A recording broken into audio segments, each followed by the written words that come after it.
Hola, profe, ¿cómo está? Cordial saludo, mi nombre es Julián David Pacheco Díaz y junto a mis compañeras Andrea Sucerquia y Laura Morales tenemos el gusto de explicarles a continuación el tema de solución o pago.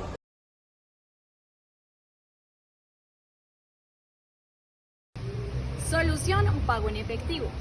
Su definición la encontramos en el artículo 1626 del Código Civil y es el cumplimiento efectivo de las obligaciones con el cual un deudor extingue las obligaciones que posee con su acreedor. En otras palabras, es pagar lo que se debe. Existen tipos de pagos. El pago ceñido a la obligación y es cuando el acreedor no podrá ser obligado a recibir otra cosa que lo que se le deba. Los pagos periódicos.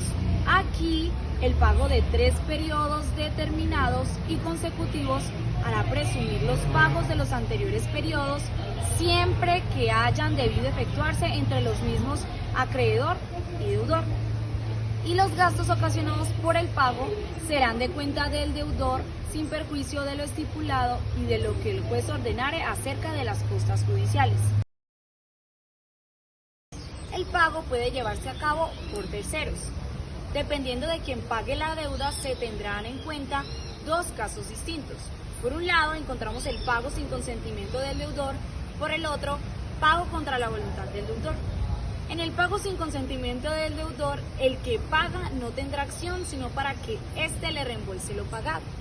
Y en el pago contra la voluntad del deudor, el que paga no tiene derecho para que el deudor le reembolse lo pagado, a no ser que el acreedor le ceda voluntariamente su acción. ¿A quién debe hacerse el pago? El pago puede hacerse al acreedor o a una persona diversa. Cuando decimos que al acreedor, aquí se encuentran todos los que le hayan sucedido en el crédito aún a título singular, o a la persona que la ley o el juez autorice y que se encuentran estipuladas en el artículo 1637 del Código Civil. Por otro lado, a una persona diversa, y esto es solamente válido si el acreedor lo ratifica de un modo expreso o tácito, pudiendo legítimamente hacerlo, o si el que ha recibido el pago sucede en el crédito como heredero del acreedor o bajo otro título cualquiera. ¿Dónde debe hacerse el pago? Entonces, esto lo podemos encontrar en los artículos 1645 al 1647. Por regla general, el pago debe hacerse en un lugar designado por la convención, pero también podemos encontrar que existe el pago no estipulado, que si se habla de un cuerpo cierto, este se hará en el lugar donde el cuerpo existe en el tiempo y donde se constituyó la obligación.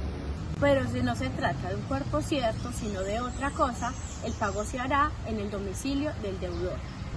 ¿Cómo debe hacerse el pago? Cuando el pago recae sobre especie o cuerpo cierto, el acreedor debe recibirlo en el estado en que se encuentre, a menos que se presente alguna excepción estipulada en el artículo 1648 del Código Civil. También encontramos lo que es el pago total y parcial, donde el deudor no puede obligar al acreedor a que reciba por partes lo que se debe, salvo en el caso de convención contraria y sin perjuicios de lo que disponga la ley en casos especiales. Pago de obligación a plazos.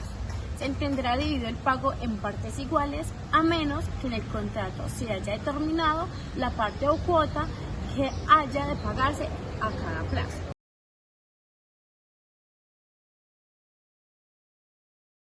Modalidades del pago. Pago por consignación. Para que el pago sea válido, no es necesario que se haga con el consentimiento del acreedor. El pago es válido aún contra la voluntad del acreedor, mediante la consignación donde este es el depósito de la cosa que se debe. Requisito del pago por consignación.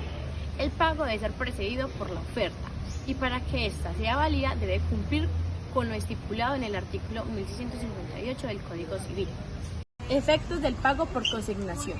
Es válido extinguir la obligación y en consecuencia los intereses y eximir del peligro la cosa al deudor, todo desde el día de la consignación. Con respecto al pago con subrogación, esto consiste en la transmisión de los derechos del acreedor a un tercero. Esa subrogación puede ser en virtud de la ley, es decir, subrogación legal, o puede ser también en virtud de una convención del acreedor, es decir, Subrogación convencional. En cuanto a los efectos de la subrogación, tanto la subrogación legal como convencional consiste en el traspaso al nuevo acreedor de todos los derechos, acciones, hipotecas, prendas del antiguo, así como el deudor principal, es decir, como contra cualquiera de los terceros obligados de manera solidaria y subsidiaria a la deuda. Del pago de la cesión de bienes por acción ejecutiva del acreedor o acreedores. En cuanto a la cesión de bienes, consiste en el abandono voluntario que el deudor hace de todo lo suyo a su acreedor, cuando a consecuencia de accidentes inevitables no se halla en estado de pagar sus deudas. También tenemos las excepciones a la aceptación de la cesión de bienes, que es cuando los acreedores serán obligados a aceptar la cesión, excepto en los casos estipulados en el artículo 1675 del Código Civil. También encontramos unos efectos de la cesión de bienes, que en primer lugar tenemos que las deudas se extinguen hasta la cantidad en que sean satisfechas con los bienes cedidos. Como otro efecto tenemos que si los bienes cedidos no hubieren bastado para la completa solución de las deudas y el deudor adquiere después de otros bienes, es obligado a completar el pago de estos. La cesión no transfiere la propiedad de los bienes del deudor al acreedor, sino que solo la facultad de disponer de ellos y de los frutos hasta pagarse los créditos. Del pago con beneficio de competencia. El beneficio de competencia es el que se le concede a ciertos deudores para no ser obligados a pagar más de lo buenamente podido.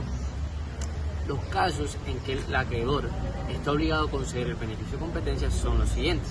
Primero, a sus descendientes o ascendientes. Como segundo, tenemos a su cónyuge no estando divorciado por su culpa. Y también a sus hermanos con tal que no se hayan hecho culpables para con el acreedor de una ofensa grave, causa de desheredación respecto de los descendientes o ascendientes. A sus consocios, al donante, al deudor de buena fe que hizo cesión de sus bienes y es perseguido en los que después ha adquirido para el pago completo de las deudas anteriores a la cesión.